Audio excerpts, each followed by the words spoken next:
Kia ora talofa namaste, haere and welcome to the Niche Cache. We are here to do what we try to do every week. We couldn't do it last week, but we're here this week to chat through some Aotearoa sporting matters. So first things first, I'm really curious to hear what you think of how England cricket has handled the Ben Stokes situation. Disgracefully. Right. I think he should have been suspended for the rest of the series, and I am shocked that they're bringing him back for the next game.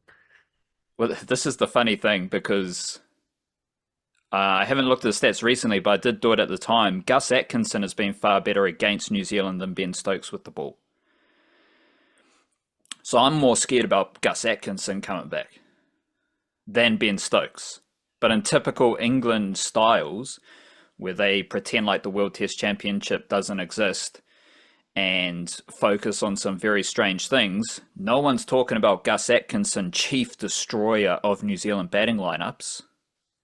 They're talking about Ben Stokes, so that's just good stuff for England. And of course, it is funny when England do England things, but we're not here for that. We're here to celebrate World Cup football refereeing, amongst many other things. We'll work our way to the All Whites at the FIFA World Cup. Obviously, they did lose to Egypt after a pretty impressive 1-1 draw with Iran. So we're going to get deep into All Whites football matters. They play against who next and when? Belgium. Our sworn enemies of Belgium. Always hated the Belgians. I've got nothing against Belgium, but you seem to do, so... I didn't a couple of days ago, but I do now all of a sudden. I don't know where it's come from. And just to get this crystal clear, obviously Belgium's really good at football, but we've seen some good signs from the All Whites. What needs to happen for the All Whites to get out of the group stage? Because in theory, they could still finish third, right? And make the group stage with this... inflated World Cup that has graced us with the All Whites in the World Cup, and then may also help us get out of the group stage. Yeah, in theory as well, we could finish second still. Like if Egypt don't lose to Iran and we beat Belgium, we would probably be second. If Iran beats Egypt, I think we would have to be third. But if we finish third with 4 points by beating Belgium, that's like, I can't say 100% certain at this stage, but it's 99% certain. And by the time the game happens, it probably will be 100% certain because some of the other groups will have finished by then. That like 4 points will be enough to get you through as a third place qualifier. Most third place qualifiers are going to go through with 3 points. But yeah, it's actually we don't have to do any math there. It's just a pretty simple thing. If we beat Belgium, we'll go through. Like there is still a 1% amount of error of the freakiest of freak circumstances in other groups, but most likely if we beat Belgium, we go through. And if we don't beat Belgium, we're out. Like regardless of what happens, we'll be out if we don't beat Belgium. Even a draw won't be enough because they'll only leave us with 2 points, and there'll be teams, there's at least 8 of the 12 third place teams will get more than that. And also 2 points might end up last depending on what happens in the other game anyway. So it's as simple as this. Win and we're through. Lose or draw and we're out. Going into the last game, it's basically a knockout game, right? We're trying to get into the knockouts. Well, here's a knockout game to get into the knockouts because it's pretty much the same situation for Belgium because they drew their first 2 games. And if I was to ask you or another football fan before the World Cup, okay, we're going to draw and lose our first 2 games, most people would be like, oh, okay. Like, we're not going to win all the group games. Hopefully we might win 1 game. I think a lot of realistic Kiwi football fans would have been pretty comfortable with what's happened so far. But I do want to ask you some quick questions just to spark my brain, and then we'll swing back around to it later on. Who has been your best player for the All Whites in these 2 games, like across the 2 games? First game, it would have been very hard to go past Elijah Just after his double there, and just the silkiness of his performance. And there's a few guys where you can sort of see through this team. Some of them are able to scale up to like peak World Cup intensity, and some of them are sort of, putting in their best foot forward and doing a good job. But you can tell the difference between the guys who can handle that level and play at their best and the guys that are sort of at that level hanging on. Elijah Just is one who's scaled up so well. Like, that's been so impressive. But I think over the course of both of the two games, I think the most impressive player has been Finn Sermon. And I'm not shocked by that. He's one of the younger guys in the starting line. He might even be the youngest guy in the starting lineup, I think. But he's just doing what he does for Portland Timbers all the time and what he was doing for the Wellington Phoenix. So speaking of scaling up, like, he's someone who has made pretty sturdy steps in his career look comfortable to this point. Like, he's the step up from reserve grade to the A-League. He handled that pretty well. That was a bit of a protracted one because he had like a little spell in the team and then he hardly played the next season. Then the season after that, he becomes just one of the best centre backs in the A-League, and then he's got his contract. So go off to Portland and he handles that one pretty well. A little 6-month spell where they eased him in at first at the end of one season, but then by the next season, he's their first choice centre back, and he has been for a year and a half since. So now he's stepping up at the World Cup and looking awesome. Scored a goal against Egypt, just blocking shots left, right, and center, winning his duels. The thing I didn't realize about Finn Sermon, he's really fast too. I think of him as being just this courageous, tall centre back who leaps up and wins the aerials and throws himself in front of shots. But he actually recorded the fastest pace of any New Zealander in the game against Egypt. There were one or two times where I can imagine when that would have been as well, because there were a couple of counterattacks where he had to like backtrack and keep up with the striker. And Egypt had some pace up front, and he was like toe to toe with them. So he actually cut like his according to the FIFA Insider statty majigs that they chuck up, Finn Sermon hit the fastest peak speed of any New Zealander in that game. And I don't know that anyone would have guessed that coming from a centre back, but he's actually like this. Apparently that's just another thing he does really well. What is the All Whites' biggest weakness after 2 games at the World Cup? Like, what do you like? Or the ball gets into this position, or the team gets into this position. You're like, oh crikey, Jack, because like, for the Warriors against the Cowboys, it felt like, okay, when the Cowboys are 20 meters out from the try line and they've got to play the ball on the left side of the field, I'm getting a bit iffy because they're going to go right. The ball's going to go to Scott Drinkwater. He's going to do something crazy. Great player, that guy. I see big things coming in his future. But as I said a few weeks ago, he's not going to change the Dragons, nor is Luke Metcalf. So just keep that in mind. Because the Cowboys, as we'll talk about in a jiffy, have no defensive grit, no defensive identity. They're all attack. That's not going to help your Dragons. But is there a area of the field, not a formation, but a zone where these players are in this space where you're like, oh, this is a bit scary for the All Whites, aside from trying to chase down Mo Salah?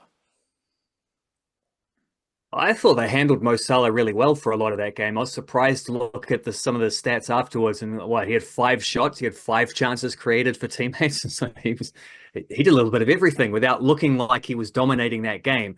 Even though 2 of those shots were blocked, at least one of them by Finn Sermon. I think maybe both of them by Finn Sermon. One of the goal he scored shouldn't have been given, but nevertheless, it was still a brilliantly taken goal, and just like prime Mo Salah the way he does that. Guarding a superstar player from the other team is always something that's difficult, but that comes with the territory. It's not a weakness for the New Zealand. That's just every team has to cope with that if you're playing against Egypt. There are times as well where they get a little stretched in transition, but I don't see that as a weakness so much as just like a risk that they take in order to play the way they want to play with the ball. Like, that's a tactical decision, as we will accept a few of those risks in order to create a bit more and be allowed to like throw our fullbacks up and try get numbers forward, which I think is, that's fair enough. That's not a weakness. That's just one of those things. You've only got 11 players on the field, 10. Well, Ben Older's off getting his shorts patched up. And you have to make sacrifices here or there. So there's a couple of goals they've conceded from crosses, which I'm surprised about, with 2 good aerial centre backs and maybe not as good aerially for the fullbacks on the edges, but I sort of would feel that we would have covered those a little bit better. But I think the big weakness is not so much like a physical or tactical thing as it is a mental thing, which is that everyone in this squad except for Tommy Smith, who's a non-playing player, and Chris Wood, who is Chris Wood, fair enough, but he's the only one who's been to a World Cup before. And I think that's the weakness for these guys, is that for the entirety of the rest of the group, it's their first World Cup, and you just can't emulate that in any way. You can't you can do all the preparation, but without having played there before and realizing everything that it takes and the level you got to play again, like play up to for 90 full minutes and beyond, like no lapses of concentration throughout, like that's tough. And a lot of our guys have enough club experience that they're able to handle that for the most part, but some of them don't. And all of them would have benefited from having had some kind of experience like this before. Like, I don't think we were ready for the World Cup 4 years ago, but I can't help but feel if we had scraped our way in there, even if we'd lost all 3 games, we would be in a better position now for having been there then. And I think that's especially like the second half against Egypt, where it started to spiral a little bit, and it's just not having the composure to be able to, however it would happen, whether normally people just say, just put your foot on the ball and get a few passes together. I mean, easier said than done if they're not giving us the ball. But some way or another, you can get your heads in the game a little bit more. I think it drifted for us a little bit when we got too much into defensive mode, and I don't know that would have been allowed to happen if we had been in that type of situation before, which goes beyond just World Cup experience as well, because it's also the fact that we qualified quite easily out of Oceania, which means that our only competitive games that we played during this World Cup cycle were against the OSC teams. Every other team we played, and we played a lot of teams ranked quite a bit higher than us, we were looking for that kind of experience, but every time we played them, it's a friendly. There's no other tournaments for us to play. Every time we play, it's a friendly. Chris Wood is playing maximum 75 minutes. Their best players are being subbed or rested. No one's taking it 100% seriously. And it's that gap between like the 80% seriousness of a friendly game and the 100% seriousness of a World Cup, where I think in that gap, we're getting lost just a little bit. Mostly only got exposed for it against Egypt. And it's something you just can't do anything about. We haven't been to a World Cup before. This is how you get that. But I noticed like you see that a bit from some of the teams that are doing quite well unexpectedly, but it's like, they qualified 4 years ago, did rub. Egypt is a great example, actually. Egypt qualified 2018 with this more or less group of players, at least a team built around Mo Salah. I think drew 1 game and lost 2 games in a group that wasn't even that tough. Very disappointed by how that went. Then they didn't qualify the next time, and then they're back now, and they've had a draw against Belgium and a comeback win against New Zealand. And you can see the difference between a team that knows how to handle that versus a team that doesn't.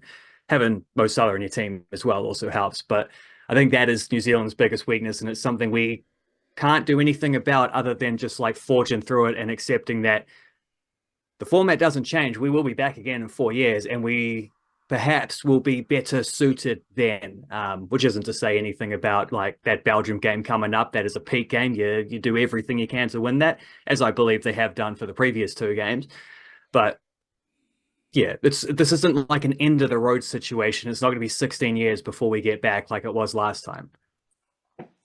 You did mention Tommy Smith, and he is the vibe conductor for the All Whites. But I want to make the comparison between Tommy Smith and Susie Bates, because what's happened with Susie Bates at the T20 World Cup would be like if Tommy Smith, because they're both vibe conductors, right? For their respective World Cup squads. Let's say Tommy Smith, he's the starting centre back in 8 out of 10 games before the World Cup. And then he doesn't play at the World Cup. That's kind of what's happened with Susie Bates. Now, Tommy Smith shouldn't be a starting centre-back, right? Susie Bates, based on her cricketing stuff, vibe conductor, that's all good, but cricketing, scoring runs, taking wickets, probably shouldn't be first 11, but she was first 11 before the World Cup. Looked like she was going to be first 11 during the World Cup, based on how the White Ferns were selecting their teams. Then you come to the World Cup, she's not playing, and it's one of many very confusing things for the White Ferns. So shout out to the All Whites vibe conductor, Tommy Smith, but he's not getting close to the field, aside from warming up on the sideline and before the game. Final question here. Why isn't Louis Toomey in the squad? Yeah. I mean, when he left Auckland FC, he didn't play for like 8 months or something like that. He didn't. It's like assumed he'd pop up somewhere simple. Like he's only really getting back to playing now, and even then, he's injured off and on for his team in Canada, playing for Vancouver. Yeah, did score a beautiful goal the other day. Um, got a few steps up the ladder to get before he's even challenging for a weight selection in friendly games, let alone World Cup squads. But he's someone with a um, he's someone with a bit of talent who I've watched a fair bit, particularly when he's played National League, and I think he is a guy who can handle it professionally. We'll see how that goes. There's a lot of guys in that category though. It's like pushing towards this. You can see the way, the path for them to get into the All Whites in a couple of years if their professional stuff all kicks on and works out nicely. Um, but I mean, one of the lessons I've taken from these two games and also the two friendly games immediately beforehand is how distinct those levels actually are when the game speeds up against the best teams, and you can see the difference between the guys who look evenly matched when they're playing alongside each other against Fiji or New Caledonia, and then they don't look evenly matched. Like it's quite clear Elijah Just is a superior player to Jesse Randall when you're putting them up against, Egypt or Iran or soon to be Belgium. Yeah, but Louis Toomey is really, really good. Scored a Uh, for those who yeah. don't know, for those who aren't watching the clips we do on the channels, he scored a banger, like a Messi left footer, like dip, dip, dip, bang in the roof. Like Louis Toomey's Dribbling different. into the box too. Yeah, Oh. he's one to watch. What is that like? Third tier Canada or? It's top tier Canada, but Canada's top tier. It's a bit like the National League versus A League in New Zealand. Like Canada's best teams, they have two or three teams that play in MLS, Right. same as we got two teams who play A League. So their domestic competition's not good. And I actually, well, it's not that it's not good. It's just it's not that it's worse than the A League. Um, and we've had a few guys go through there, like Monty Patterson won a title there, playing off the bench for a team last year. Moses Dyer, Maya Bevan have had really good stints in that competition. Jay Herdman has won it as well, but I don't think there's ever been an All Whites selected out of the Canadian Premier League. So this is a stepping stone for Louis Toomey if he wants to get to the next World Cup, but he's got 4 years to do that, and he's plenty of other players that are in a um, similar spot where I guess they'll be watching these games and thinking like, how can I be there next time? What can I do in the space of 4 years to bridge that gap myself? Which is, it's bridgeable, it's doable. Let's get some mindfulness before we truck along.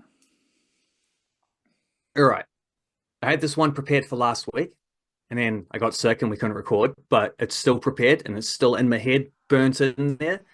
This is I believe it's a sort of just one of those like old Buddhist sayings, not attributed to anyone, but the saying goes that when the student is ready, the teacher will appear.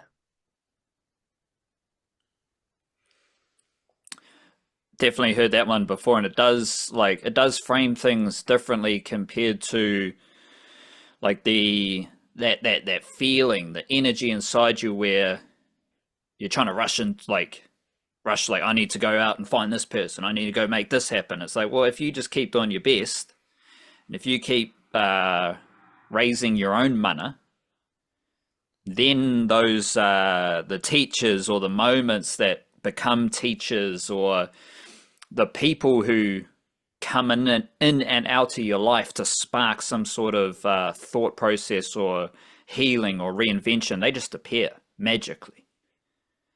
But that type of stuff doesn't often happen when you're out there, like many things, when you're out there chasing it, when you're desperate Yeah. to make it happen.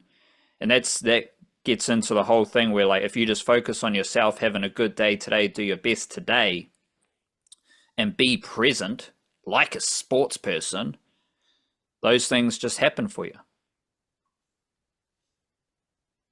Yeah, when the student is ready, the teacher appears. You don't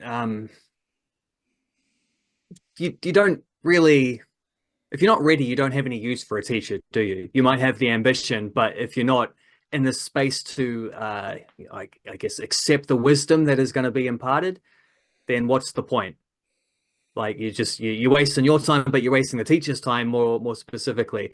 And I guess also the best teachers probably in whatever capacity that might be, whether you're a school teacher all the way through to like, I don't know, Darren Baisley coaching the All Blacks or something. Darren Baisley being mentored by someone else to help him coach the All Blacks. He's got a lot of people in his ear at the moment telling him that he needs to make substitutions, which I don't. Yeah, let's sub on more A-League players. That'll help us win World Cup games. Whatever capacity that the teaching happens to be, I think good teachers as well are able to locate good students or students who will be receptive to the message and will actually like take it on board and listen and learn. I think that's also there might also be a flip side to that, where that's why the teacher appears when the student's ready, is because the teacher is looking for a student who is ready and you know, to create some kind of lineage of knowledge. Yeah, there's also a lot of people who think they're good teachers and they just come, spewing out some gibberish. Both sides, yeah. And it's like, and you might get captivated by it, and then you're like, well, I don't actually like that person, and I don't actually like anything they told me. So I'm just going to forget that happened and we'll keep moving. Yeah. Or the thing they said extremely confidently as if it's 100% fact. When I stopped and thought about it, it's actually, I disagree. I don't think you actually are saying anything particularly interesting. You're just saying it really loudly and confidently to make it sound like you know what you're talking about. Righto. Speaking of speaking loudly and confidently and talking absolute jibber jabber, we're going to keep talking jibber jabber. The Blackcaps and the Warriors did win over the weekend, and I thought it was a good weekend to highlight the similarities between both teams, because they play their sports the same way. And the Blackcaps play test cricket.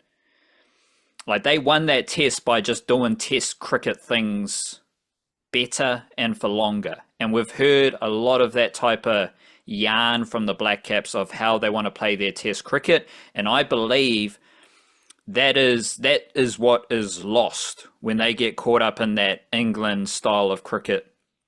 And that's why they have lost many tests against England over the last 4 or 5 years, because they lose the Kiwi style of test cricket and they get caught up in the tornado of how England want to play their test cricket. But the Blackcaps are at their best when they're playing test cricket like Kiwis, and that just means landing the ball on the spot over and over again, using your skill. You can't just land the ball on the spot in test cricket with no movement, with no nibble, but you need to be able to showcase your skills as well. And we've got guys moving the ball both ways, seaming the ball unpredictably, while other bowlers are not doing that. And you look like the batting unit, there's a few issues with the grit and grind batters of the team, but ultimately the Blackcaps batting unit in this test have just like absorbed pressure. They've been able to get overs into the England bowlers and force them to take the second new ball, see if they can bowl 70, 80, 90 overs today and then bowl another 30 overs tomorrow. Amongst many other things that the Blackcaps do when they are winning test cricket. And then you look at how the Warriors play rugby league.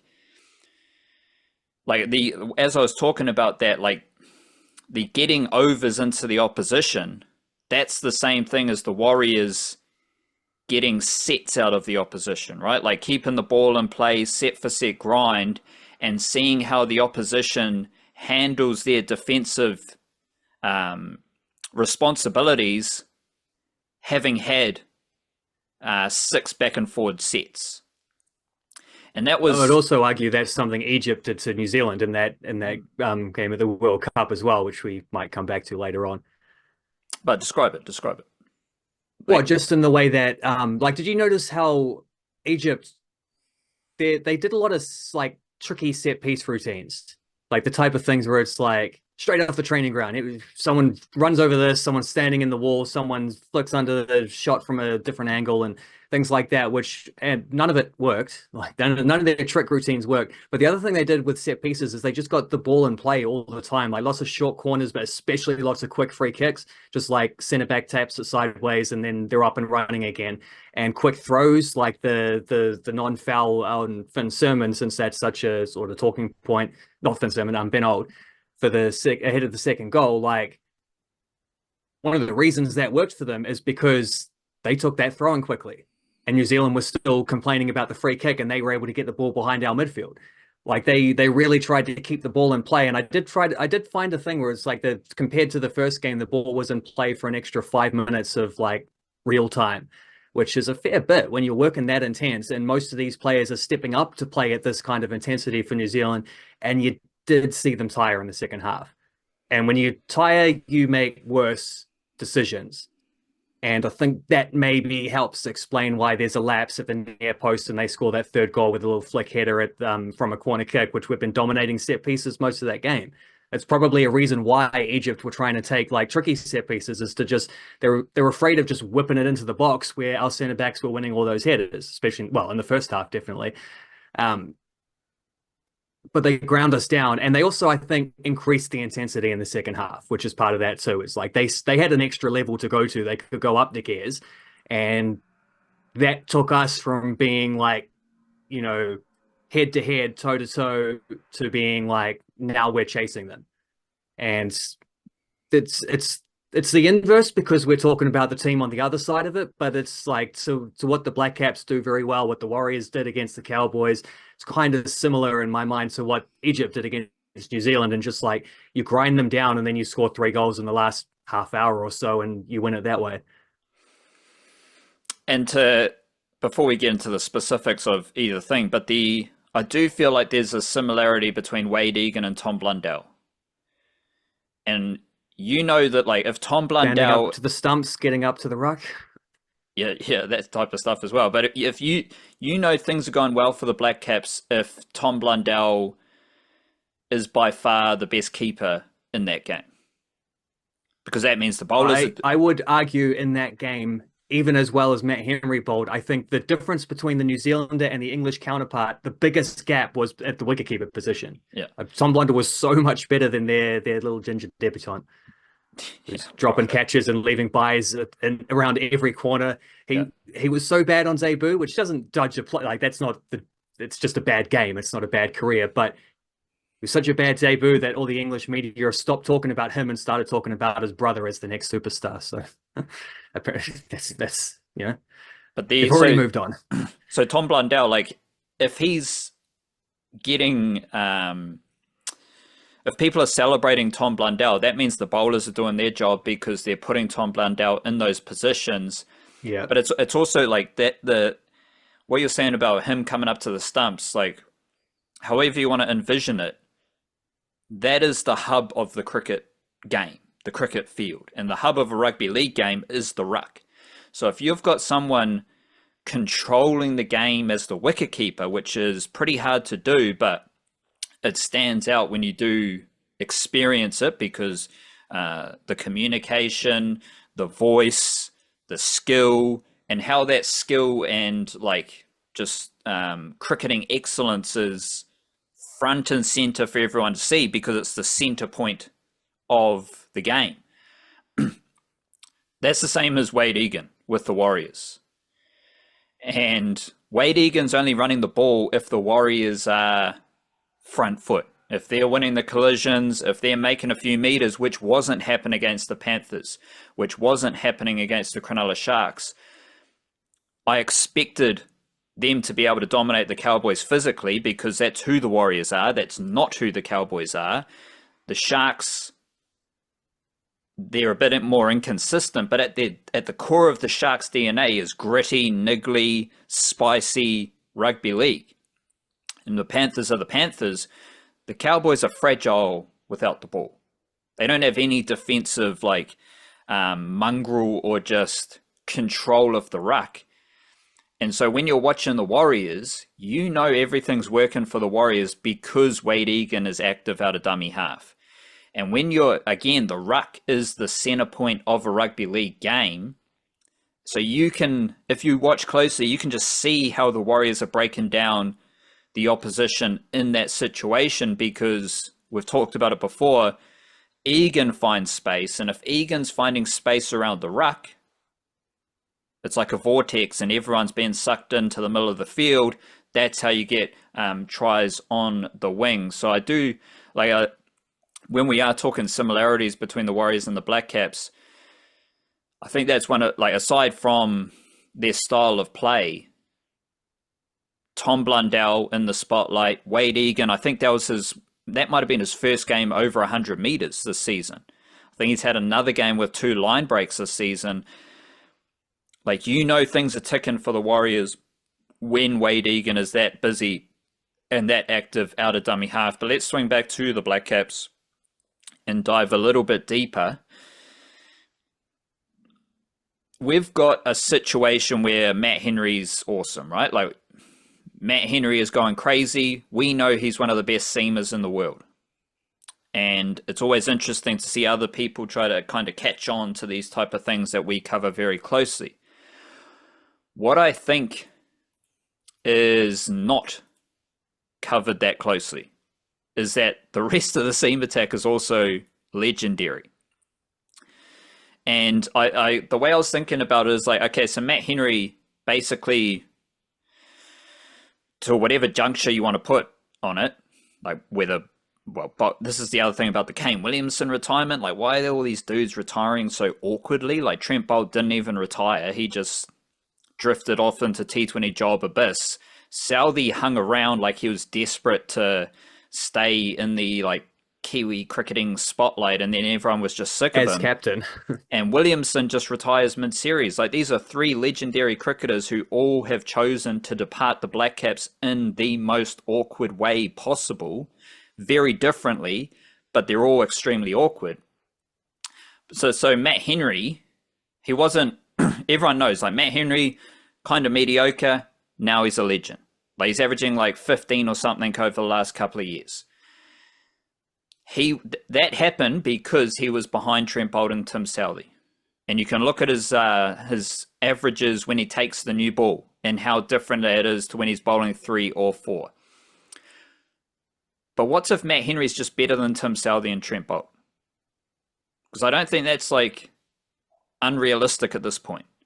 He might not get to the amount of wickets, but he may also, if he just keeps this up for a few more years. But and it's not just Matt Henry, right? So I think undeniably Matt Henry's way better than Tim Southey. Like, there's no argument there in Test cricket. Matt Henry, like 2-year peak for sure. Absolutely. Like, Tim Southey never had a 2-year peak as good, as consistent as what Henry's been. It might not even be 2 years. It might actually be 3 or 4 at this stage. Yeah, I'm just saying generally. Like, but just generally, I think he's way better than Tim Southey. I think he's better than Neil Wagner. It would be a hot take for me to say he's better than Trent Bolt. He might be on that trajectory. But the other thing I don't think is being looked at is how we've also got Kyle Jamieson, and Kyle Jamieson's he has the lowest bowling average for Blackcaps in Test cricket with 50 plus wickets. He's got 90 wickets at 20.2 average. All right, other bowlers who have taken 50 plus wickets: Shane Bond, 87 at 22. Sir Richard Hadley, 431 at 22.2. So Jamieson's a freak himself. But then if we lower the bar to 20 wickets, we have Duffy's got the lowest average, 16.2. Will O'Rourke is on the list, averaging below 27 with 20 plus wickets. Will O'Rourke's on the list. Nathan Smith's on the list. Matt Henry's on the list, obviously. Blair Tickner's on the list. Bolt, Southey, Wagner, Simon Dool. Your favourite Kiwi seamer aside from Jack Cowie, Shane Bond, Sir Richard Hadley and Bruce Taylor, they are not on this list. But 5 dudes who have made their debuts for the Blackcaps in Test cricket after the start of 2020 are on this list, as is Matt Henry, who has been reborn since the start of 2020. That's what the Blackcaps test seam unit right now is doing. Well, I do notice that off the back of Matt Henry's career best figures in that game against England, his first career 10-wicket haul in a match, that puts him through how many games has he played? 35, I think it says there. 35 test matches, one 10-wicket haul. That is as many as Tim Southee had in 107 test matches, as many as Trent Boult had in, if the page stops refreshing, I could tell you how many, but 80 odd, something like that. And then Neil Wagner is actually more than he had. His best was 9 in a match, which is a little bit unfair on Wags because, you know, he wasn't bowling first up. It's hard to get the 10 fizz if someone else is getting the early wickets instead of you. But he never had a 10-wicket haul in 64 matches. So Matt Henry has a better career bowling average than all three of them. Matt Henry gave them all a head start with his, you know, after 10 or 15 matches or something like that, he's averaging 50 odd. He's not averaging 50 anymore. He's actually almost half that. He's down to like very, very low 26s, which, yeah, is better than any of those other three guys over the span of their career. They had a legendary trio. So like they combined to make each other better and the team better is for having all three of them. But in terms of like individual,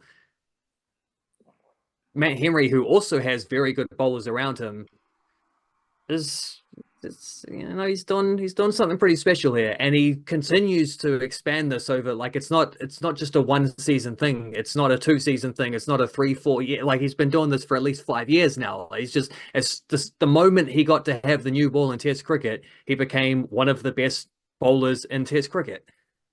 And it's not like he only takes wickets with the new ball either. He's like, you know, he's coming. The spell he bowled at the start of the and on day 5 to clean them up, where he bowls like what was it, 5.1 overs, so like 31 deliveries, concedes 1 run, and takes 5 wickets to clean up the England tail. Unbelievable stuff. Like it was so much fun to watch that because he was unplayable, and that's not a bright red cherry at the very start of an innings. That's deeper into the thing, and he's doing. I don't know if we had got to a second new ball or anything at that point. I don't think we did. But I digress. That's just Matt Henry ripping through, like Joe Root out LBW. Go on, get out of here. Cleaning up stumps from some of the lower order guys. Like that is just extremely high quality bowling, and he does that all the time. Like he was injured last test. You know, he wasn't even 100% fit coming into this one. He's bowling at that level. Like he's awesome, and I think I don't know if it's because he came so soon after, like an era where we had legendary seam bowling, but that era never really stopped because of Matt Henry continuing that onwards. And I don't think it's that he's overshadowed. I just think that as good as we know and say that he is, he actually might be better than that. And we maybe all as a nation need to hype him up a little bit more, but then also maybe not, because we don't really do the hyping up stuff. I think we have to be open to the fact that this phase of seam bowling might be better than the legendary phase we had before. I can't speak much historically.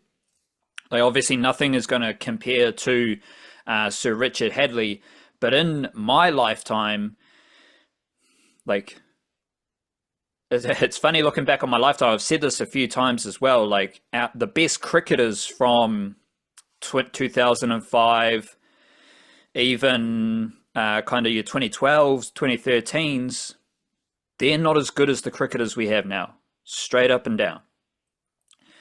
And it's this weird thing where everyone thinks like, oh, the Southee, Boult, Wagner, CDG, like that phase was the best, and we're never getting close to that. And here we are, and I think this is the best quartet of seam bowlers I have seen line up for New Zealand in a test. Matt Henry's a major factor in that, as is Kyle Jamieson. Both of them are in the four lowest bowling averages for 50 plus wickets. Jamieson, Bond, Hadley, Henry for 50 plus wickets. That's two dudes in the seam attack. And then we've got Will O'Rourke. We know what he does. 140k plus, smashing hands, making batters look uncomfortable all around the world, moving the ball in a kind of unique way, considering it's like Chris Martin with 15 extra kilometers on top of it and crazier bounce. Meanwhile, Jamieson can swing the ball both ways. We've seen that all throughout his career. And Nathan Smith is settling into Test cricket very nicely. He's got a career average of 25, which has dropped considerably based on what he's done recently, because Nathan Smith is averaging 17 with the ball this year. Matt Henry's averaging 13 with the ball this year. Jamieson's averaging 24. Will O'Rourke's averaging 27. And let's say they bring in Blair Tickner, where he's got a career average of 26. He's in this group of 20 plus wickets with averages below 27, and he's averaging 19 this year. So I've got a couple of these type of things on my mind, but like, this genuinely feels like the best quartet of Blackcap seamers that I can remember. And I am open, and I actually think they will, like, this is why the Blackcaps are still good at cricket after Bolt vanished, after Southey retired, after Wagner retired. Like, the Blackcaps haven't got worse. Like, I think the seam attack is awesome. And let's go, okay, Colin de Grandhomme versus Nathan Smith. Well, Colin de Grandhomme bowled 120 k's per hour and primarily smash the ball. Nathan Smith's just a good pure batter, and I think he's a better bowler than de Grandhomme. So it's like these people have these rosy memories of Colin de Grandhomme, and yet I think Nathan Smith is just way better than Colin de Grandhomme, you know? So it's a weird type of thing about the perception of the Blackcaps. And another thing along that line of thinking, I have been going back and forth as to whether the best Blackcaps batter is Glenn Phillips or Rachin Ravindra. Now, this gets into all three formats. Phillips is a much better T20 batter, T20 internationals. They're very similar in ODIs. They both average over 40 with strike rates over 100. How many other New Zealand ODI batters have you heard with those kind of stats? Not many, if any. Ravindra's the better test batter, but Phillips is on the march up. Like, Ravindra averages 40-something, 47.6, and Phillips, with the way he's going, he could be averaging over 40 pretty soon. Right now, I think Phillips is the best batter for New Zealand. All formats. But then we zone in on Test cricket, and the best batter is batting number 7, which I think is a great role for Glenn Phillips with what he's up to. First thing on that, though, is these are the two youngest batters in the team. Right, so there was this angst about the Blackcaps' age, right? Like, oh, the bowlers are too old. Well, guess what's happened? The younger bowlers have come in, and what did I say?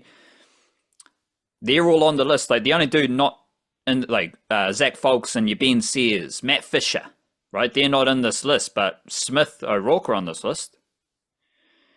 And I am saying that I think this group of 4 bowlers is the best that I've ever seen for New Zealand. So that's happened after the seam attack got refreshed with older dudes moving on. The Blackcaps batting unit looks pretty stale. It looks pretty old. Because what happens when Kane Williamson retires? Henry Nicholls comes in. And if it wasn't Henry Nicholls, it would have been Will Young. Like, all these dudes are around the same age. We don't care about ages, though. Like, we're not saying, oh, your Blackcaps team needs to have an average age of 25.7. There's too many players over 30 years. This is going to be a problem. No, who cares? Dudes can play test cricket till they're 50. Like, it's all good. Age doesn't matter as long as you are performing. But for all the angst about the Blackcaps' ages and an older batting unit, the two best batters in the team are the younger dudes. But no one wants to celebrate that because they're too caught up in the older batters and how they're struggling or how they're not performing.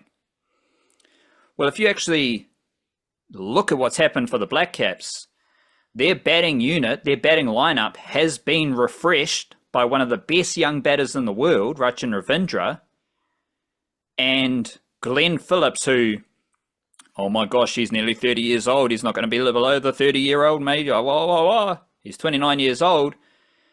He's played a lot of cricket for New Zealand ODIs and T20s, but he has reinvigorated the batting lineup by coming into this test cricket groove as well. Whether it's like, whether it's my favorite two batters or the best batters, I genuinely think they're both. Those are the two batters I want to watch the most. Rachin Ravindra, Glenn Phillips. And I think, like, how many all-format batters do we have? Conway, Mitchell. That's kind of it.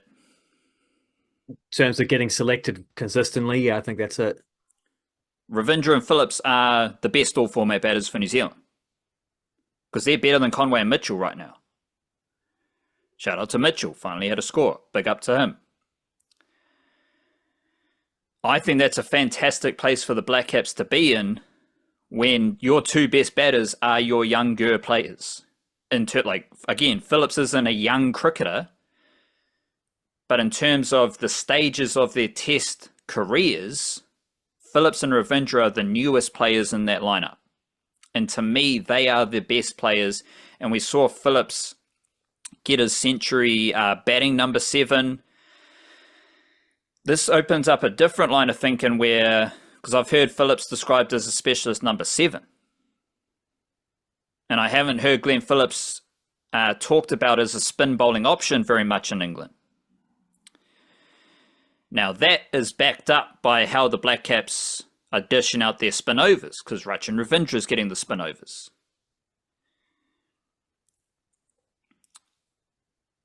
Phillips has a much lower test bowling average than Rachin Ravindra though, and Joe Root. Shout out Jacob Bethel. He averages around 29 with the ball. Glenn Phillips is averaging 31. I think Glenn Phillips is a better spinner than England's specialist spinner, Shoaib Bashir, who may play this next test. I think that's just vibe. Then you go stats. Bashir averages 39 in test cricket, 48 in first class cricket. Phillips averages 31 in test cricket. But I can't go too hard on that because the Blackcaps have bowled Ravindra more, right? So the Blackcaps are telling us that Ravindra is their main spinner at the moment, which may just be more matchup dependent. But Glenn Phillips hasn't bowled this year either. And he's only played the 2 tests, 2 out of 3 tests. We've got 3 tests, 6 innings. Ravindra's 4 overs, Dean Foxcroft's 1 over. Those are the only spin overs we've seen from the Blackcaps so far. So I'm saying that because I think I'm curious what happens now in the 3rd test, because Phillips, again, I think he's the best spinner in the series. But he's not bowling, so I can't go too hard on that. But I'm curious to see if he will bowl the 3rd test. But they can also bring in Mitchell Santner. And maybe the best move there is Mitchell Santner for maybe Kyle Jamieson. Just because not Nathan Smith? Yeah, maybe Smith, but I think Jamieson, we might need to be a bit careful with his workload. Yeah, that's the point. Yeah. But maybe Santner doesn't play, they just roll out the same team. And we do see Phillips bowl spin because to me, Phillips is the lead spinner. But that hasn't happened yet. So it's like a weird thing where I'm like, nah, you're underestimating Phillips the spinner. but you're not because he hasn't bowled. So it's a bit tricky. One other thing is like the Henry Nicholls benchmark. He is the benchmark for the Blackcaps, batting specifically. So any young batter needs to be better than Henry Nicholls right now. And no one is, because Henry Nicholls was disgusting in Plunket Shield and Ford Trophy last summer. Like, you compare Henry Nicholls to Reece Mariu, there is no comparison. With how dominant Henry Nicholls was for Canterbury compared to Reece Mariu, who I view as the best like long-term number 3 spot. But again, the dude many people think is like the weak link for the Blackcaps. He's in like a group of maybe 8 batters who have scored over 10 Test centuries for New Zealand. And he has the 4th highest average of those dudes. Glenn Phillips versus Nathan Astle isn't much of a comparison. I think they have the same amount of Test centuries. Nicholls is away at a much higher average. So, like, the weak link in our batting unit is a guy who should be viewed as one of the top 10, top 15 Test batters for New Zealand ever. And that's not because the bar is so low. That's because Henry Nicholls has scored 11 Test centuries. That's because Henry Nicholls does have an average of a Test average of 39.8. He's hovering around 40. 11 centuries, 12 50s. Henry Nicholls is pretty damn good at cricket. But he's the weak link, right? So it's like a benchmark where it's a benchmark for like top down, but also bottom up, if you catch my drift. Top down in terms of he's like again, Will Young. You got to be better than Will Young? Well, guess what Will Young does? He hovers around 40 average in first-class cricket and can bat anywhere in the top 5. And could probably do a job at a stretch in any of those positions. So it's... but I think Henry Nicholls is a more compelling story. Obviously, he scored a century in that test. But a lot of people don't view Henry Nicholls favourably. And it's like, let me check with what Tommy Latham's doing. He's averaging 6.8 this year. Let me see. Devon Conway, 13.2. So, of course, Tom Blundell hit a century against Ireland. Well, guess who didn't hit centuries against Ireland? Devon Conway and Tom Latham. So we need to assess everything in totality, and that totality has Henry Nicholls as a pretty damn good test batter who I think he could also, I don't really want Henry Nicholls opening, but he can bat 3, 4, 5 as well. And if that's where the Blackcaps are at, where they've got Henry Nicholls as a backup, he just comes in, does his job at number 3, next cab off the rank, Will Young.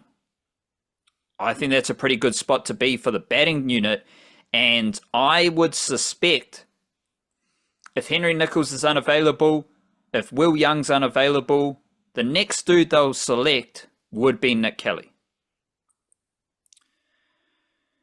Not because he's in England, but because he's scored a lot of runs in Plunket Shield for a long time, and he's scored New Zealand A runs, and he's done his job. He's played a few ODIs and T20s as well, so he's already in that setup. First class average of 39.5. So I like, that's kind of the batting depth laid out before we get to the youngsters who I'm not really confident in chucking a youngster into this wave of test cricket. But Henry Nicholls took his opportunity, and he is another player who fought for his test career by dominating domestic cricket, making the most of his opportunities, and here he is scoring a test century, his 11th test century. Most New Zealand Test batters have not scored more than 10 centuries. Henry Nicholls has.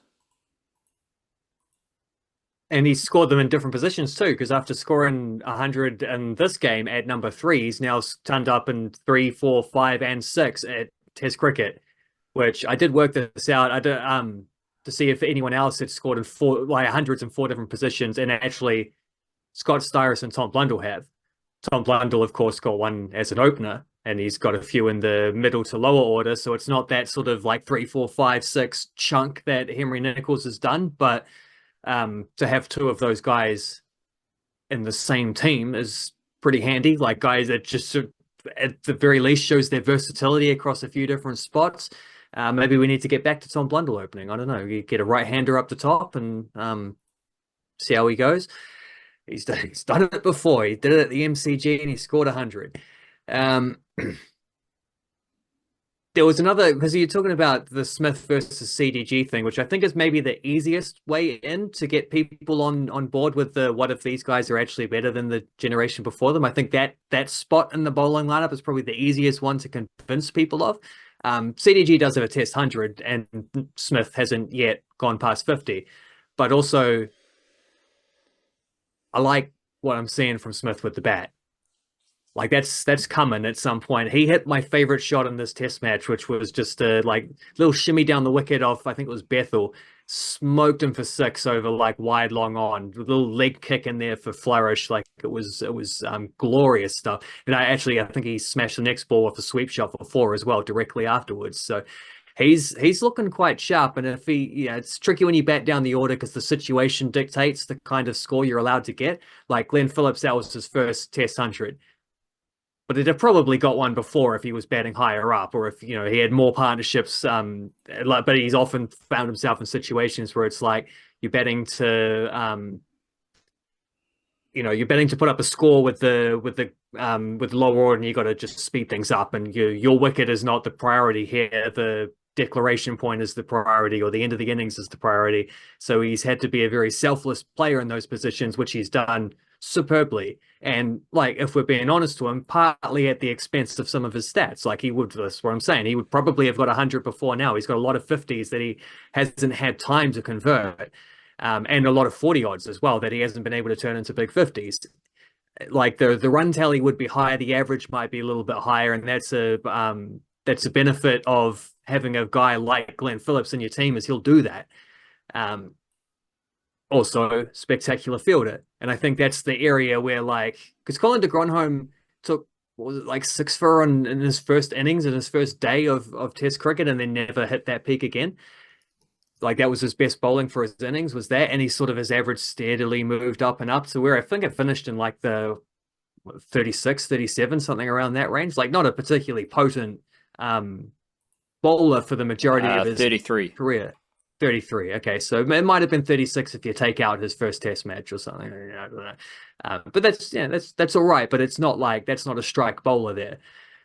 Smith is clearly a bowler you can do a lot more with, a guy who's going to be able to take wickets in different ways. But the other way in which he stands like head and shoulders above de Gronholm, who is a very good catcher, but Smith is a great fielder. Like, he's every aspect of field. He had a run out in this Test match. The catches he takes are superb. Fast across the ground. Like, he's an incredible fielder. He is right up there with like Glenn Phillips, Mitchell Santner in terms of the best fielders that we have. He's superb, and that's a proper all-rounder. There's a good dude who can bat. Still building on the batting in terms of the Test level, but he's shown potential for that to improve a lot. Or at least for the scores to improve a lot. He can bat, he can bowl. He's starting to take pretty significant wickets now, certainly on this tour. And the first, like against Ireland and the first Test against England, big wickets there. And he's an incredible fielder. Like, that's a perfect all-rounder. And that's talent. Like, that's cricketing talent. And that we now have in the squad. There's a lot to like about that.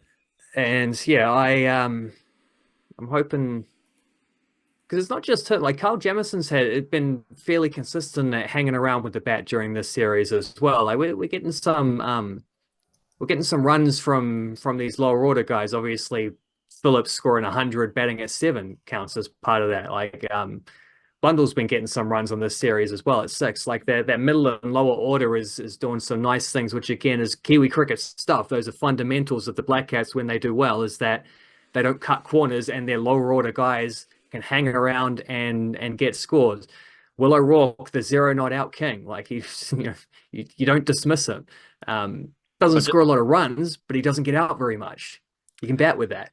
40 innings in first class batting for Will O'Rourke. How many not outs in 40 innings? Well, I'm guessing he's batting at 11 in almost all of those, which means there's only 1 wicket to fall. So it's if the other guy gets out, you get a not out. If you get out, you don't. So it should be around 20. I'm guessing it's higher than that, though. 25. So more than half of his innings are not outs, right? 23 test innings. 15 not outs. So most of the time, Will O'Rourke isn't getting out. And yes, he's batting 11, but he's not the dude getting out, right? So at least we know Will O'Rourke can hang around, and that's why I think he's going to be a really good night watcher, because he's not there to score runs as a night watcher. He's there to hang around overnight, so the batters don't have to do it. Like, I think Will O'Rourke can be a specialist night watcher and have a really good time doing his night watcher stuff. As you said, he doesn't score many runs, but he's a number 11. Like, it's all right. Because, as you said, all the other bowlers are pretty decent with the bat. And, okay, Zach Fox, what does he do? He's pretty decent with the bat. Right? We've seen Dean Foxcroft debut against Ireland. Very similar skill set to Glenn Phillips in the same role. Okay, we bring in Mitchell Santner as the lead spinner. Well, this is, I can't say it, but he's one of our best batters, like Mitchell Santner isn't one of our best batters, but that's what comes to my mind because I love watching Mitchell Santner bat as well. So any bowler you bring in, what's Tickner going to do? He's one of the grittiest, grindiest cricketers we have. He's not throwing his wicket away. We've seen it many times in domestic cricket. Tickner's going to hang around. So, okay, the worst thing we can say about the bowlers batting is they hang around, and then you work up from there. We got your Jamisons, your Smith, Foxcroft, Santner, who can all do a job in that role. And to come full circle, I think New Zealand's best batter right now is batting number 7 in the Test team. So I think we're pretty solid in that department. Let's quickly move into some Warriors. As we were talking about Henry Nicholls, I was thinking Shans Nicol-Klokstad. Interesting. Yes. I think it's quite a good comparison because no one thinks of Nicol-Klokstad as the best player for the Warriors, right? Most people have been a bit down on Nicol-Klokstad, and fair enough, because he wasn't very good at centre this season. And he, Tane Tuaupiki is straight up better at fullback right now. But when Henry Nicholls got his opportunity, he did his job for the team. And Nicol-Klokstad on the wing, he's doing his job for the team. He's not just open and willing to do whatever the team needs him to do, but he's ripping in. And that's all you want to see from someone who might not be playing their ideal position, but he scored 4 tries. He was the weak link in the defensive line on the left edge. I believe defensive responsibility decreases as you go towards the sideline. The same way we talk about the Warriors' attack, how it's they're targeting the first gap, which is behind the ruck. Then you're targeting the second gap, which is between a couple defenders, so on and so forth. Defensive responsibility and blame starts with the people who made the tackle first. Because And in some of those tries the Warriors scored, their tackling wasn't supreme, optimum tackling. Like they were bouncing out of tackles a few times. They weren't controlling the ruck as best as they could do. So the Cowboys are attacking off a quick play the ball. And in all of those situations, I think Nickel Clockstar was like 2-on-1. So, Nickel Clockstar, he's out of position. He's trying to tackle two dudes. Like there's only a few wingers who can shut down raids to that degree. And I just don't think, like, I don't really care for blaming the winger for defensive mishaps. Because the responsibility, like the center has more responsibility than the winger. The half has more responsibility than the center.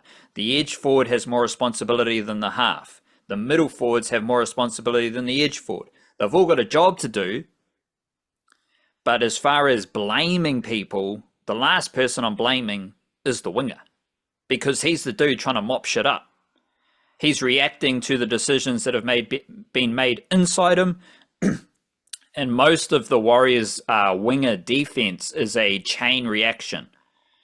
Where it's like, these things have happened, so I need to do this. Which is, like, they're just doing their job. So regardless of how it looks on the field when a winger is tackling Casper, that winger's probably just doing their job because the decisions were made by those playing inside them.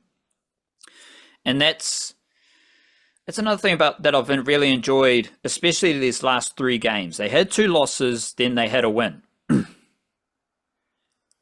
We have now seen a young Warriors forward pack specifically, but I am also juggling this thing where, like, because there's been, I think the physicality and the collisions and the intensity have been a common thread throughout these 3 games. I don't want to get caught up in, like, the forwards lost the battle, because these aren't forward pack battles. These are whole team battles. Like Panthers and Sharks shut down the Warriors because they were winning the physicality battles everywhere, not just in the forwards. When Ali Leotau was running at Ronaldo Mulitalo and KL Ido, there's no forwards involved, right?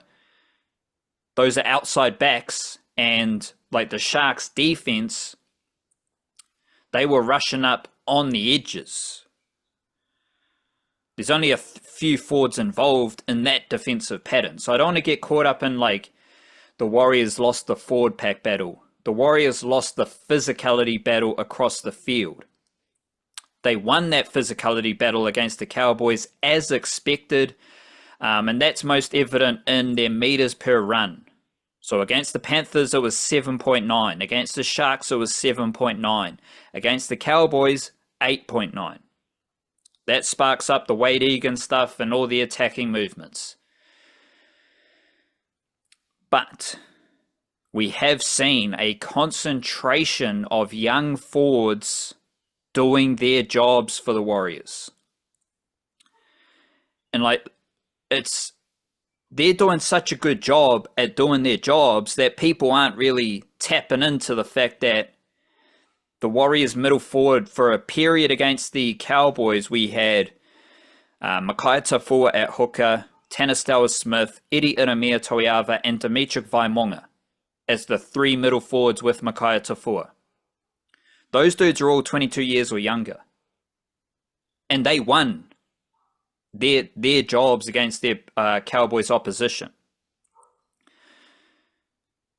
Like, those are young forwards, but they're also local juniors.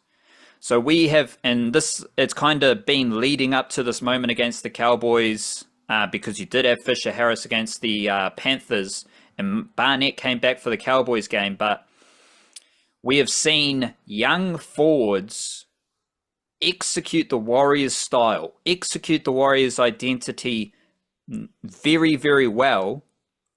All those dudes are 22 years or younger. All those dudes are local juniors. And this comes at a time where we've had Bishop Neal generate a bit of buzz, right? Like Bishop Neal, he's from Christchurch, but he got selected for Queensland and State of Origin. So now all these Aussies are more tapped in with who Bishop Neal is. first of all, I'd say there's plenty more Bishop Neal's coming through, right? Like, don't put all your attention on Bishop Neal when there's a lot of other really good players like Bishop Neal. But the thing is, the Warriors are competing at a high level with guys who are more like Eri Iramia Toiava and Dimitri Vaimonga. And this is what I've been saying about Leka Halasima, because Leka Halasima does have a bit of that Bishop Neal style. But I lose my mind when people are saying, oh, Halasima's gone down this year. You know what he's doing? He's playing 80 minutes at edge forward in the NRL as a 21, 22-year-old. Oh, he doesn't have any highlight plays. Yeah, but he's doing his job.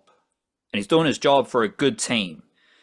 To me, that is more important than all the highlights and all the X factor. So Bishop Neal needs to be able to do that, right? As well as all the X factor highlight plays. But the speaking of benchmarks and baselines, the benchmark and baseline for the Warriors is, can you do your job at a high level playing the Warriors style? No one knows who Eri Iramia Toiava is, right? Like, we've seen Vaimonga have a few good moments, and Tanner Smith has excelled with his fast running, but they're all doing the same work. They're all making the same tackles. They're all making the same runs. They're all making the same defensive movements that, yeah, sure, the Cowboys scored a few points, but the Cowboys didn't score enough points to win. And I've been amazed at how this group of young forwards have, like, how the Warriors' identity and style has continued despite the forward pack getting much younger in recent weeks. And I think Iramia Toiava is the best example because, as I said, no one knows who he is, but he's just doing his job for a good team. And there's no fuss. There's no X factor. There's no highlights. But he's playing 40 minutes. You know, that's crazy to do that at the NRL level.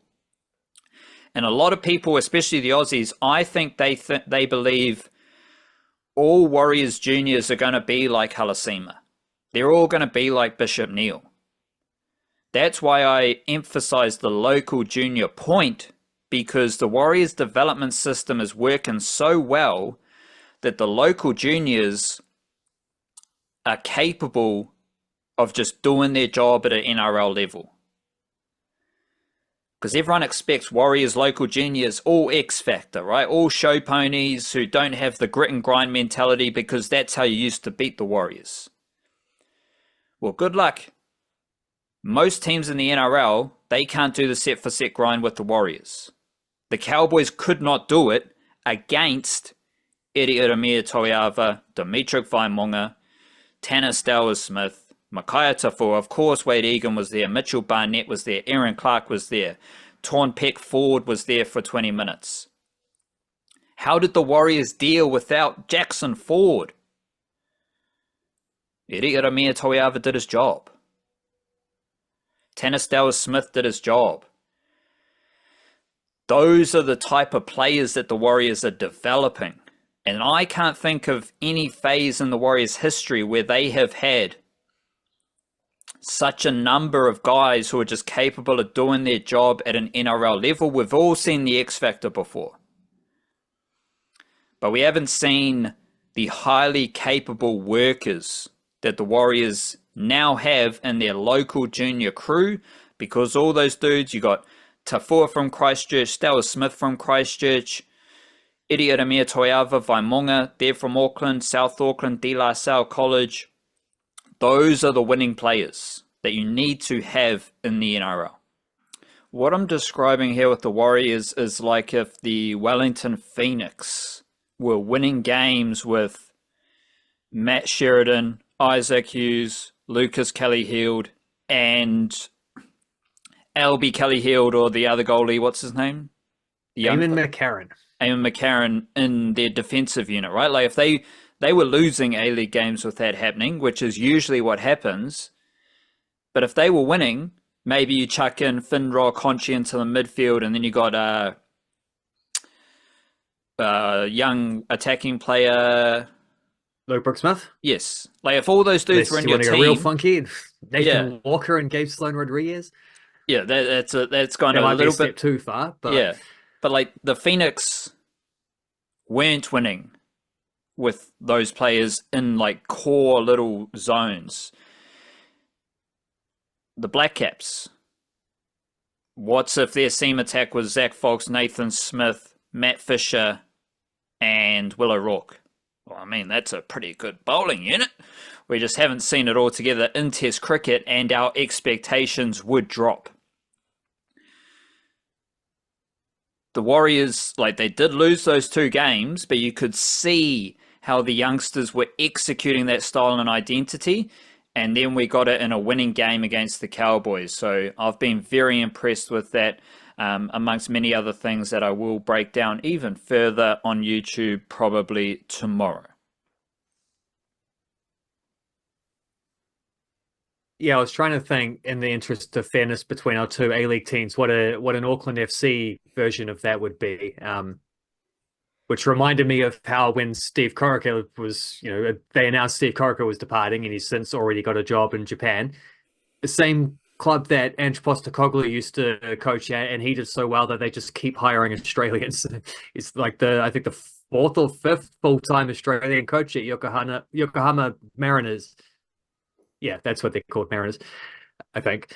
Plus, they've had a caretaker coach from Australia in that time as well, which is a little bit nuts. But there was a thing in their press release about how, like, what's the quote? It's something like the club's overall attacking philosophy and emphasis on youth talent will not change as the coach changes. And like no team used their youth players less than Auckland FC last year. Like, I love their system. I love the talent in their system, the way they've developed it in a completely unique, made for them type of way. Like, nobody else in world football has a youth system the way that Auckland FC have set theirs up, with the just agreements with all the different teams and in their region, and letting guys stay at their club, but then putting specialist coaching into those clubs and having occasional little like rep training sessions with the best of the players there and all this stuff. Like, I love everything about how they've set that up, but we don't see them play very much in the A-League level. Like the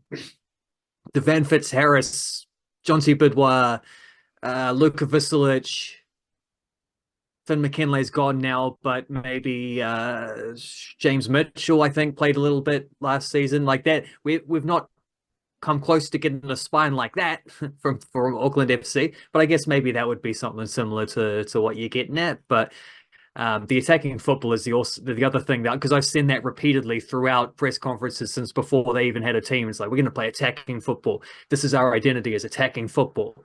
So your identity is won an A-League championship. And again, like the fact they play youth players less than anyone else probably also got a bit to do with why they won. This is why we're talking about why it's so impressive that the Warriors just won a game with spending time with that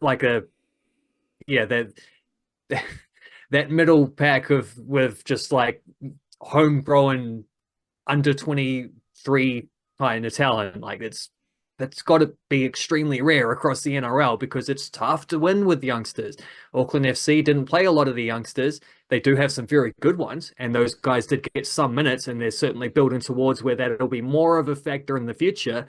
But they won because they had really good veterans and were able to own big moments through the playoffs. They won because not because they're a spectacular attacking team that have an identity built on scoring goals and creating chances. They did it because of the opposite, because they're so good defensively. And I don't know why they don't own that, because that's nothing to be ashamed of. That it's like you literally, it's not attacking football, it's winning football. You kept 2 clean sheets in the 2 biggest games. You didn't keep much possession against City, didn't create a lot of chances, but you're so good defensively that you won the championship. Like, lean into that. I don't know why they don't do that. But yes, I digress. But all of that's like true, but also they lie. The teams lie, the coaches lie, the players lie. So chill out with that. But because like they remind me of the Warriors. Like, people are hanging on every word that Andrew Webster says. It's like, He's probably just lying, you know? Like, you can't, like, actions over words always, and the actions from Auckland FC are a complete overhaul of their championship winning roster, which did seem to be forecasted with how the 2-year deals were structured. We need to flush the dunny, and we don't need to revisit all the stuff. Like, basically, the coach is gone, assistant coach is gone.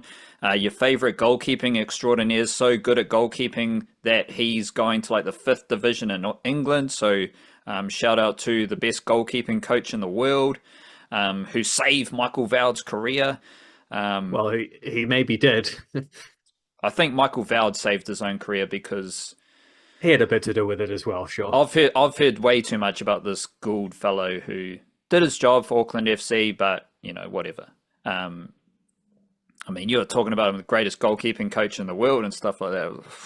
It's just a dude. I don't know if you said that, but it just sounded funny. I don't think I said quite to that extent, but I do think he's a good goalkeeping coach. But so Auckland FC, not only a lot of staff have departed, we've had major players depart. So we won't go into depth here, but it's something that's crept under the radar with all the other stuff happening is how Auckland FC do have an exodus at the moment, which only makes it more interesting, more intriguing how they... I'm almost putting the reset word into the bucket of words we can't say, because I've heard way too much reset chat from England cricket. Like, it's just disgusting how much they don't care about anything else except for the Ashes. That's an actions over words situation again, I think. But a refresh is what I prefer rather than reset. And I also have noticed, like, the word maiden was mentioned everywhere for, like, Glenn Phillips hit his maiden century. I won't say maiden like that. It's just an overused word that seems to be heavily tied in with England and with cricket. The way I think about it, though, is like, I bowled a maiden and I hit my maiden century. Two completely different meanings. But they're two words that are just quirky cricket words, so I don't really care for them. What am I saying? Auckland FC, major refresh coming up for them, and I'm curious to see how they do it. Do they still have the big man in charge, not the owner, but the Mick Flynn character? Terry McFlynn, yes. And that is, I think, where a lot of this comes down to is he, more than anyone, just hit it out of the park. Nathan Smith down the wicket, lobbing Jacob Bethel for 6, kind of out of the park, with more or less like every decision he had to do in setting up this team. So I don't think there's anyone who Auckland FC fans should trust more in terms of doing what needs to be done during this off season than him. And it is another example, though, because if you build it once, you've done something special and spectacular and incredibly impressive. If you build it twice, that's next level stuff, right? Like, if they can get back to competing, you don't need to win it next year. They've just won it this year, so, you know, they've got plenty of time. They can keep this team losing half the playing squad potentially, and your 3 top-ranked coaches, including the head coach, who was so much a part of the team's identity and success on the pitch. Do that again straight away. Well, that's pretty crazy, and that's the opportunity that is ahead of Auckland FC. And I do see that more as I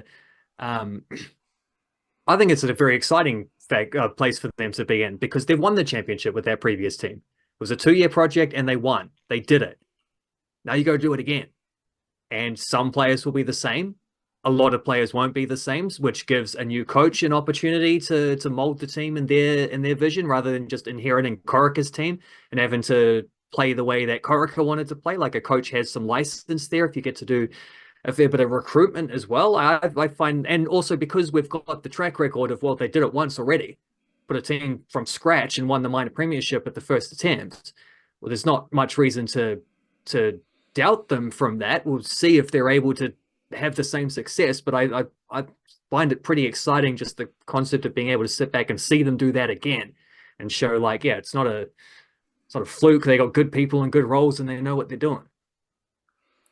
Part of that, I think, is which random overseas player and local player will pop up, mainly the local juniors. Because every year of Auckland FC, we've seen a random unknown Kiwi footballer pop into their team and go all right. Whether it's for me, Jesse Randall was a bit of an unknown, right? But for you, not. But then you've got guys like Van Fitzharris. This has happened for 2 seasons already. So I'm curious, like, you do have a refresh, but I think every season for Auckland FC, with how their system is structured, you're going to have a new youngster step into the mix every year. And I'm curious to see, like, what new player we are talking about during this next A-League season for Auckland FC. And we'll be keeping track of they need a coach. They need a goalkeeping extraordinaire, obviously, as well. And they need a former All Whites coach, Danny Hay. I mean, that's an interesting thing to think back on. Like, everyone was pretty down that Danny Hay wasn't getting the All Whites job. Or that no one more than Danny Hay. Yeah. He was the downest of all of them. I don't know. It's just like I know a lot of people are caught up in the World Cup emotions, but it's like, again, you go back. Okay, you had a draw, a loss. If you thought about that before the World Cup, that's a decent result. But like thinking back to when that Danny Hay coaching situation was happening with the All Whites, and you say, "Oh, this is how it's going to be in 2 or 3 years' time." Like, if we could have just told ourselves that, we would have been like, who gives a shit about Danny Hay? Like, he's just an assistant coach in Japan, who cares? Yeah, I do find that interesting that he's followed Corica as well. Like, he's got his little dream team combo. They were actually teammates together playing in England once upon a time. They played for Walsall together in the second tier of what is now the Championship. So, decent level. Danny Hay obviously played a little bit of Premier League, a little bit of Champions League when he was with Leeds. So he had a very good but very short career at the top. Yeah, no, he played against Barcelona in the Champions League. He was like a 90th minute sub, but he got on the field against Barcelona in a Champions League game. Well, like what Barcelona team was that? Was that like very early 2000s? So it might have been like Ronaldinho. Probably a little bit before that, maybe Luis Figo before he went to Madrid. I'm not sure. Something around that. Carlos Puyol might have been playing. Well, he was there for 20 years. So he was there for about a generation. He might have even played against Pep Guardiola. I actually am fascinated now to think. I might look that up afterwards and see what players were on the field when he was on the field. He played like 60 seconds of a game, but it's against Barcelona. It is something. But he had a bunch of injuries, so he never really stuck around at the top level, but he did get to the top level. He did play a couple of games in the Premier League. But I think that's, from where he was, like, if he stayed, he probably has the inside running to get the Auckland FC job. But he doesn't stay. He goes with Corica to continue to be an assistant. He could have maybe applied for other A-League jobs. He might have sent, if you're if you're an assistant coach in that position, like that's an all good move. Like if you've already got the trust and the relationship with the head coach, and you've got a good opportunity to progress your career, that's all good. It's the All Whites thing where, like, it's that it's the same guy, the guy who refused to reapply for the All Whites job because he was told he had to reapply. He thought he should have got it automatically, even though he failed to get us to the World Cup, which was the sole aim of his thing. That guy is now happy to just stay as an assistant, which is there's a bit of spiritual development gone on from Danny Hay in the last 5 years. It might have, but then also that might have made him a better head coach at this point than he was then. So it's interesting, just an interesting situation. But I'm sure that he might just be best mates with Steve Corica, and they're watching game film together all through the all hours of the night, and they just love each other's company and they want to hang out some more in Japan. That seems a lot like Jaden Patel and Brendan McCullum. Yeah, right. Yeah. It's like Tim Southey on the end of it. Oh no, Tim less extensive. Jason BMAC, that's been going on a I'm while. pretty sure, based on what I've said about Tim Southey in this podcast, I think he's a bit of a hang around. You know, he hang around the Blackcaps at the end of his career as captain, which is crazy to be a hang around as captain of the team. Yeah. And he's like, he's hanging around this England team. Like he's just a weirdo. But the Danny Hay and Right. Corica, they don't seem like they should be friends. Like Corica, glitzy, glamour, Sydney FC type of character. Danny Hay, just the Kiwi centre back. I mean, apparently Gina Patel and Brendan McCullum once had beef. Like they weren't best friends for New Zealand. And now they're the super duper coaching duo of England cricket, helping us, well, not beat them because they do win most tests against New Zealand at the moment. Only when Ben Stokes is captain. We've never lost a test against England when Joe Root is captain. I think it's 4 wins now and 3 draws. And against Ben Stokes, it's 2 wins and 7 losses, which is an incredible swing, especially because those were 2 slightly different eras. You know, one succeeded the other one. But then in the series, we've just had an example of that, and the same trend continued. Stokes captains the first game and they beat us. Root captains the second game, and we beat them pretty comprehensively. And so, of course, Brendan McCullum brings back Ben Stokes straight away because he probably reads our newsletter and heard the stat already, so he knows not to panic. But maybe we can break that one. We have won test matches against the Ben Stokes England team, but we've never lost against the Joe Root captained England team. Do you know what was weird? The Black Caps, I think they've played like 5 or 6 tests at Lords since 2000. They haven't played at the Oval since 2000. So that was their first Yeah, I test heard that stat. at Yeah. the Oval. But they've lost all their Lords tests. So the Lords stuff, great for the players because the players get to fulfill their childhood fantasies of soaking up the epitome of like England colonization vibes. So shout out to them. But I don't want any more Lords cricket because the Oval looks nice. It's a little bit less like pompous than Lords, and we win there. So I'd rather play at the Oval moving forward. Get out Lords. White Ferns are at the T20 World Cup just quickly. As you may know, they did stink it up against the West Indies. They also stunk it up against Sri Lanka. But then they had a big win over Ireland in which they almost stunk it up. So they are playing against Scotland, I believe, tonight. Winning that game would be very useful. But I suspect they would also need to win against England to finish top 2 in their group. And I think that's how we're doing it for this tournament is top 2 from the 2 groups goes into the semi-finals. We got 2 semi-finals, 1 final. So I believe that is the method that we are working with. And based on what's happened at the T20 World Cup, the White Ferns should not be in the semi-finals. I don't see how they should be in the semi-finals if they're losing to West Indies and Sri Lanka. It's been a bit of a shambles. Obviously, I alluded to the Susie Bates situation as well. I was completely happy to have Susie Bates in the team, even though I don't think there was a compelling case for cricketing reasons. Well, there might have been because she can catch. She can catch, and she can also bang boundaries. 19 not out, a strike rate of 158, 1-4, 1-6. That's the highest strike rate for the White Ferns at the T20 World Cup. So shout out to her. She also bowled 1 over for 10 runs. So a little bit of Susie Bates balance there. But the White Ferns were selecting her as a first 11 player. So I was preparing for her to be a first 11 player. And then in this very confusing phase with the England T20s, the warm-up games, and the T20 World Cup, there's been so much like just tinkering and chopping with changing, and we haven't seen Leah Tahuhu. We've got Rosemary Mayer averaging over 100 for 2 years in a row as a first 11 player, bowling the most overs for the White Ferns.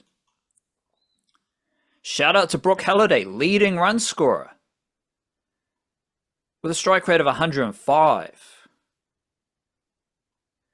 Like, for whatever reason, Georgia Plymouth's just no effect at the moment. We haven't seen much from Izzy Gaze either. There's a few players. There's players who have kept being mediocre. There's a few players who have dropped down significantly, mainly the young batters, which is understandable.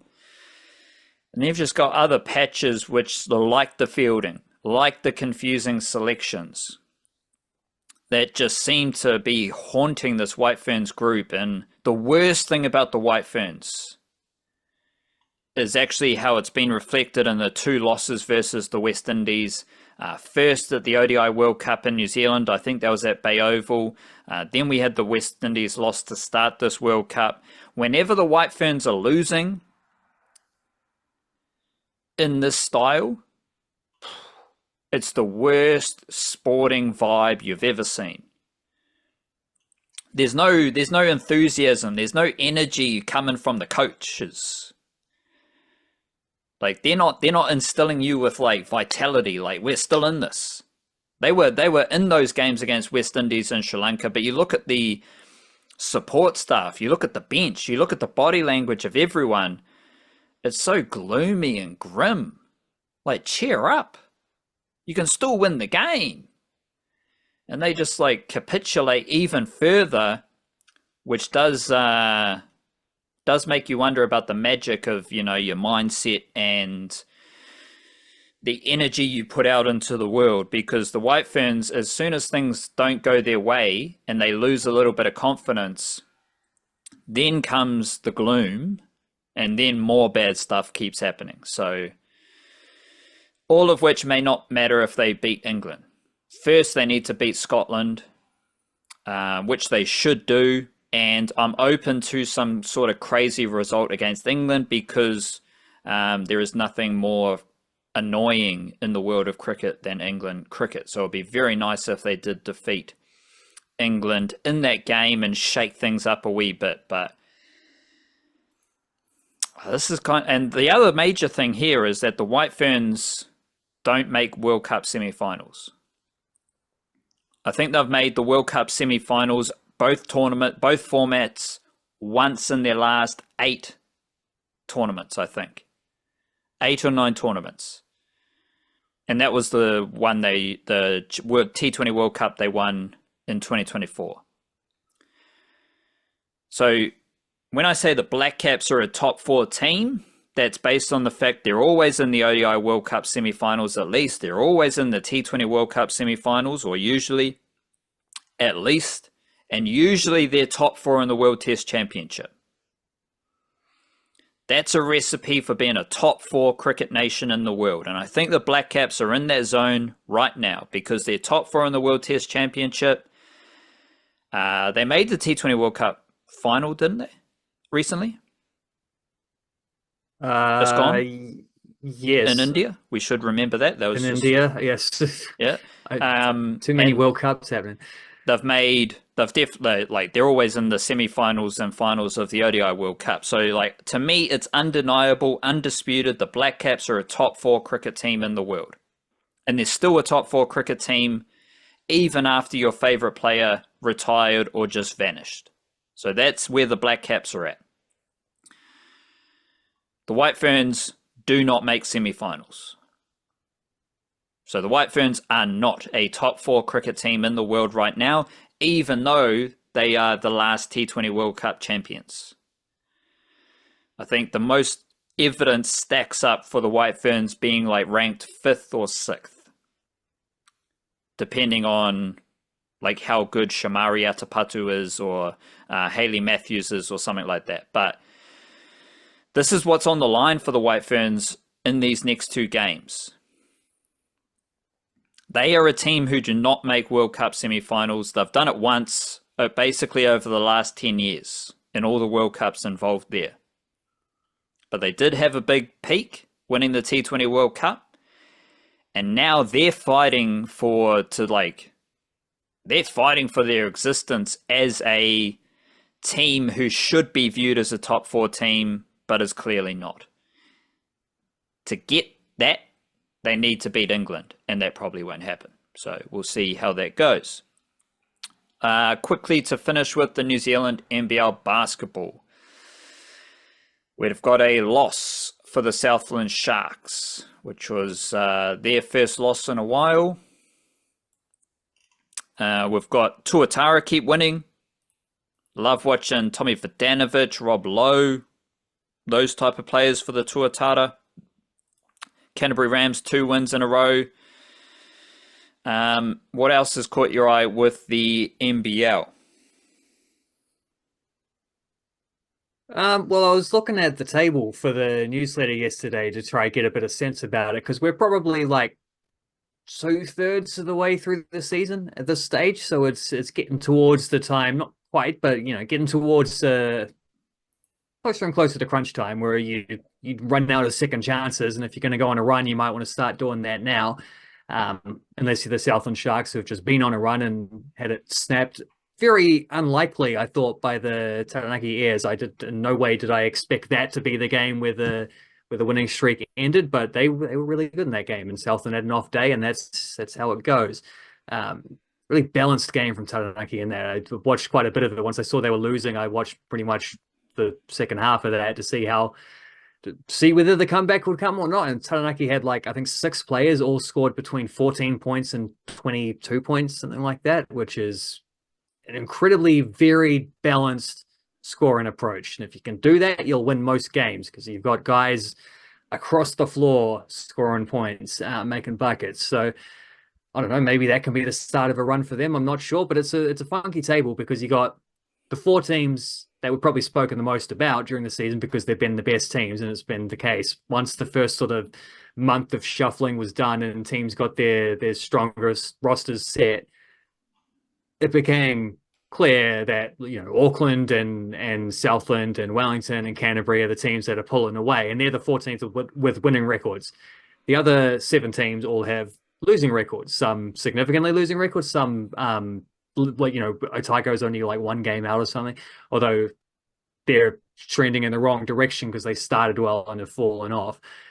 And no one's, there's no one who's doing an Indian Panthers or anything like this and losing every game. I think Hawke's Bay are last with a 3-10 record or something like that, which is not great, but the top 6 get into the playoffs. So they're a good month away from getting into some sort of contention for that.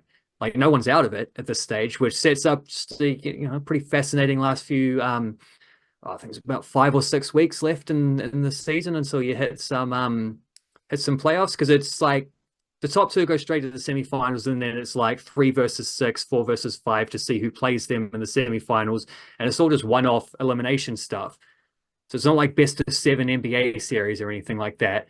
If you finish 3rd with a far better record than the team that finishes 6th, but the team that finishes 6th is on a 5-game winning streak getting into that, and they are just the team in form, and they turn you over on the day in the one-off game that you have in a midweeker for that elimination final, that's your season done, So it makes a big difference if you can get into the top 2, because that gets you a bye through that first round and puts you straight in the semis. You just got to win 2 games to win a title rather than 3 games.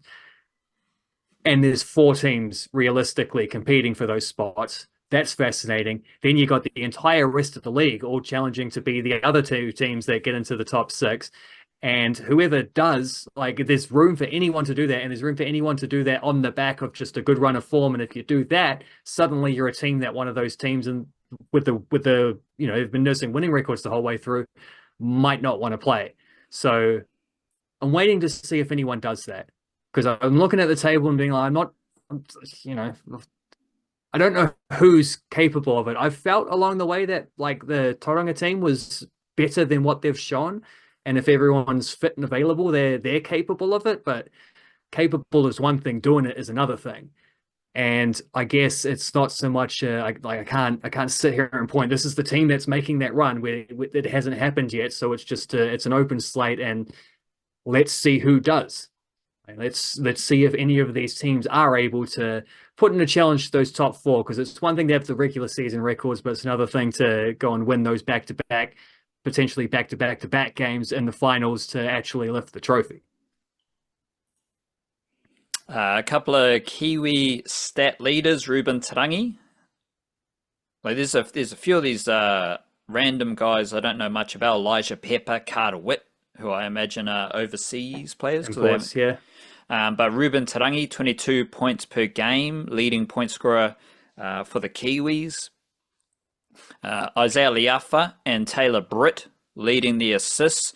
Wellington Saints have Liafa with 7.6 assists per game, as well as Carlin Davison, 6.7 assists per game.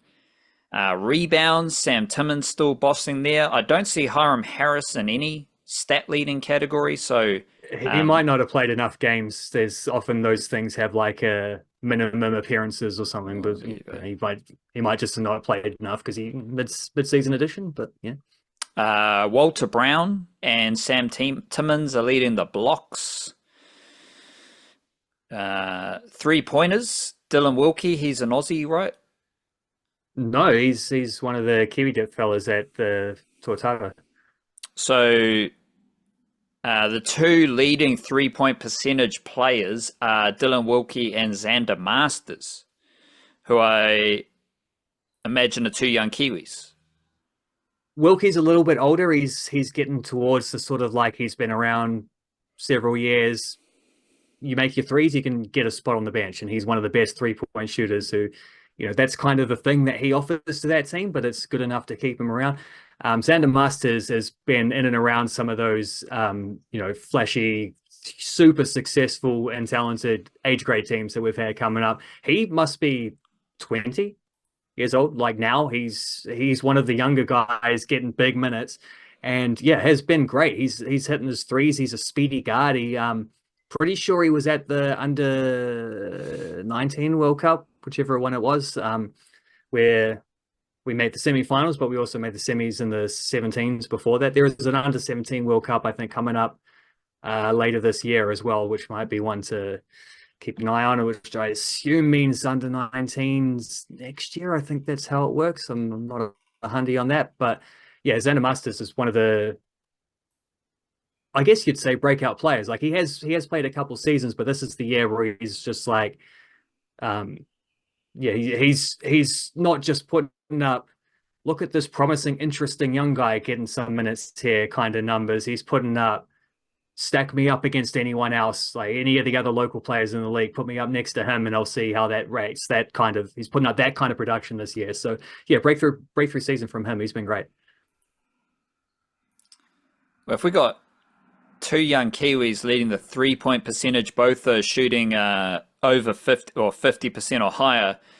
2-point percentage, we got big man Jack Andrews leading that, so he's dominating close to the rim. But we've also got Dominique Kalman-Poto, Carlin Davison, Ruben Tarangi also feature at the top of the 2-point percentage charts as well. So like usually we don't have Kiwis leading the way as far as point scoring goes, but as you're saying with Xander Masters and then seeing what Ruben Tarangi's doing amongst many other players, both play for the same team actually, Xander Masters and Ruben Tarangi. So that could be a funky little team to watch out for moving deep into finals. We are getting some nifty contributions from the Kiwis in the NBL, as well as the variety of overseas players that we always have. Yep, pretty much. I think, because Elijah Pepper was the Aussie / American, was doing crazy stuff before. I think he's cooled off a little bit. Maybe some defenses adjusting a little bit to what he does, but I think he's still cruising towards an MVP as it stands. But yeah, it has been a good season for getting some of them. Big solid production kind of from guys who like I don't like, we haven't got Sam Menenga or Shea Ili or whoever. Sometimes you get some of those guys popping by even just for a little bit. We haven't really got like a lot of Flynn Cameron's not playing this year. The very top end Tall Blacks type players. Ty Webster has turned up, and for Manawatu he's doing a few things, but there's like a block of guys the next level below who many of them have played for Tall Blacks. Some of them are capable of playing for Tall Blacks, but not necessarily like settled Aussie NBL season after season after season, like the kind of guys who have to earn their contracts, but doing, yeah, a lot of those guys playing really well in the league, and it's just it's a nice reflection of, I suppose, the depth that we have is that we have this. We have a very good local league, and most of those guys are able to get contract, like the best of those guys anyway, are able to get contracts in the off season around different. For some of them, their contracts are at a level where this is their off season move rather than the other way around. But yeah, everyone's staying employed, everyone's scoring buckets. Beauty. Let's wrap it up there. We'll be typing away. We've got All Whites podcast on Patreon and on Substack for paid subscribers. Got the Rugby League video on YouTube coming tomorrow, so tap in across the platforms. Big up everyone. Do your best. Kia kaha. Stay beautiful. Chur.